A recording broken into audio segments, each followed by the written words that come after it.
ডিব্ৰুগড় ইউনিভাৰ্চিটিৰ এই টিমটো চক্ৰশিলা ৱাইল্ড লাইফ চেংচুৰীৰ মাজেৰে এটা ট্ৰেকিং এটা কৰিলে, jungle trekking. Is a true jungle trekking. মানে কি হ'ল, terrain is little bit difficult, টেৰেনটো ডিফিকাল্ট, আৰু মোৰ দেন 10 কিলোমিটাৰ খোজকাঢ়িছে। তো এটা কথা চবতকৈ পজিটিভ হ'ল যে এই ল'ৰা ছোৱালীখিনিৰ ট্ৰেক কৰাৰ এবিলিটিও আছে আৰু ধুনীয়াকৈ ট্ৰেক কৰিছে। পাহাৰৰ ওপৰৰ পৰা বিভিন্ন ভেজিটেশ্যন দেখিছে, ধীৰ বিল দেখিছে। চক্ৰশিলা ৱাইল্ড লাইফ চেংচুৰীক ভিতৰৰ পৰা গৈ পেলাই চোৱাৰ এই সুবিধাটো লৈছে।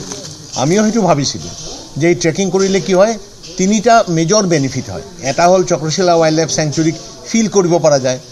ছেকেণ্ড হ'ল পশ্চিম অসমৰ জংঘলৰ লগত সিহঁতৰ এটা সাংঘাতিক এটা পৰিচয় এটা হ'ল। এণ্ড থাৰ্ড কথাটো হ'ল যে সিহঁতৰ নিজৰ যিটো শক্তি, নিজৰ যিটো কেপাচিটি, সেইটো যে আছে সেইটো এষ্টাব্লিছ হ'ল। সেইকাৰণে ইটছ এ ৱাণ্ডাৰফুল ট্ৰেকিং। তো